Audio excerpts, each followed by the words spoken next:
Hello, welcome back to another security news bites. Okay, so the first one is North Korea gets a new target. Well, what do I mean by that, right?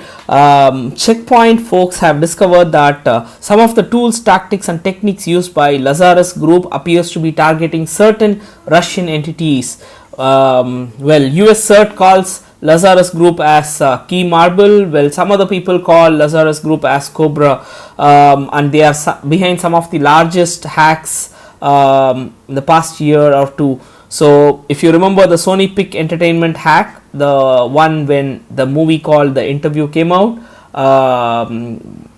possibly related to Lazarus, is what was the news around in the security community at that point of time. Then when Bangladesh back heist took place, which resulted in $81 million being sniffed out of Bangladesh central bank, well, again these people, then that's the overall consensus, but hard links is very difficult to come by. Then another place wherein these people have showed their work was in with respect to emptying almost like 5 cryptocurrency centers. Once again, these people are involved as what was being discovered in the ongoing forensics activity. So now how are they attacking, right? So this is an interesting thing wherein these people start sending a zip file which contains a benign PDF as well as a malicious Word document. So the moment the victim opens the malicious Word document, it asks a macro to be enabled. The moment you enable the macro goes and fetches a VBS file from a Dropbox site. Then once the VBS file gets downloaded from there, it goes and fetches a cab file from this particular IP of 37.238.135.70. From there, this file is not exactly the malware. It uses expand.exe on the Windows operating system to inflate the malware and finally execute it. So there are number of steps and hoops which the malware jumps through before it finally executes. Some of these steps are usually done so that antivirus cannot follow through each and every one of these steps and would consider this particular attachment as not being malicious. So next one, point of sale devices being breached, and the point of sale devices which are concerned over here are being produced by a company called North Country. When it is breached, what are the details which are getting leaked out are customer PII, like their name, their card number, CVV, and the expiry date as well.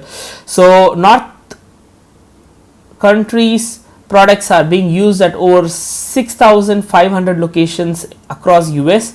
In these 137 locations, mostly in Arizona, Minnesota, Louisiana, Iowa, Missouri, and so on and so forth. So more information on this particular story is given in this particular link, and North Country says that they would do as much they could to contain the breach and possibly notify the customers. There's no word of possibly notifying the customers. Like if a company were to ever try to do that, then they are going to get in a lot more trouble than the initial infection itself or the initial breach itself. The next one is with respect to phishing email targeted via DHL shipping notification. So the victim receives something with respect to DHL shipment notification which has a zip file in it. The victim unknowingly opens that. It's not unknowingly, like out of curiosity opens it, because like the mail would sound so natural, or the mail would say that your parcel was not delivered or something like that. So which makes me wonder what parcel wasn't delivered, or if I was expecting a parcel, your parcel is delayed. Bloody hell, I would like to know what parcel of mine is delayed, right? So if a person often involves in getting and receiving sending and receiving parcels, like they are most likely vulnerable to this kind of an attack. So once the zip file is extracted and executed, what the malware does is it unpacks itself and runs it. When it runs it, it scans the C:\, drive for sensitive document and uploads them onto samird.net, where the attacker would siphon it off from there. And if, since it's sensitive, the attacker can get back to you asking for ransom. If not, he would release the file outside. So your system is not a pretty good place to save your sensitive files. The next one is with respect to a 19-year-old bug surfaced in WinRAR, found by Checkpoint using Windows AFL fuzzer.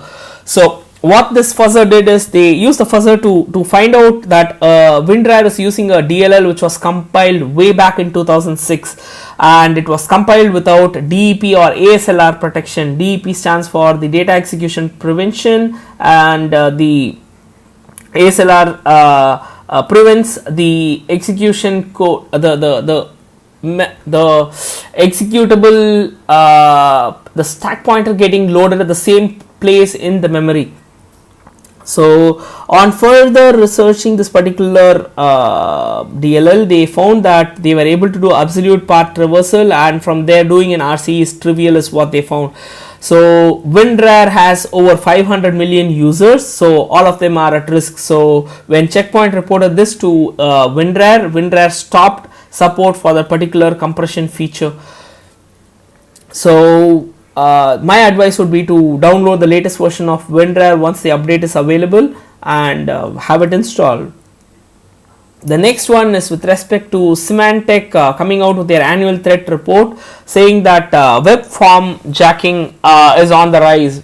Even though crypto jacking and other stuff are still out there, the value of cryptocurrency has declined vastly, which makes attackers start utilizing other means. So for form jacking, right, it's really simple few lines of code which needs to get injected into online sites where people go and purchase certain things. Then all their data is going to be siphoned off to the attacker. So who needs to be concerned? Both the on-site e-commerce, online e-commerce site provider, as well as customer as us who provide our data. So all our PIs are at stake. So the next one is with respect to darknet's impact on cybersecurity. Well, you know what internet is, right? Like when you're connected to internet, you can access any internet connected devices like Facebook, Yahoo, Gmail, Google, YouTube, or whatever have you, right? But darknet is not like that. Darknet is something you need to have an additional layer on top of internet, which is like you need to run a software called Tor, then use your browser to browse the internet via Tor, then end up on a particular site which ends with .onion. So and you see the word .onion towards the end instead of .com or .cx or .in, .gov. So those sites are Tor enabled websites. So those sites sell mostly illegal stuff as well as underground stuff which is not readily available. So there are some DDoS tools which are available there which are quite cheap, and if the attacker want to get at your site, it's going to be very cheap for the attacker to pull these kind of attack against your website. So it's better to beef up your cyber security in your organization. Get your playbooks updated. Don't think that when would ever cyber attack happen to me. It is not a question of when, it is it's not a question of if, it is a question of when the attack would happen to you. So next one is with respect to Rockwell Automation industry's product called as Power Monitor 1000, which has a couple of vulnerabilities in it as per those CVEs given below. So these devices are used to measure voltages and current for applications and feed it into factory talk, energy metrics, TM or SCADA systems or other devices. So if I as an attacker could use the XSS to gain an access to this particular device, I could reconfigure it instead of making the voltage read say 110 volt in the US or 220 volt in the British standard system, where like in India and stuff like that, right? Instead of that, if I could make it read something else, right, the entire thing goes for a toss. So if you are one of the energy distribution company who is using Power Monitor 1000, please ensure that you do not make your devices available on the internet. The second thing which you should do is like try to get the patch for this particular product and get them patched up, because you do not want a downtime, and this particular downtime could cost a life and a limb. With this, we come to the end of today's news bites. Thanks a lot for watching this video. Bye bye.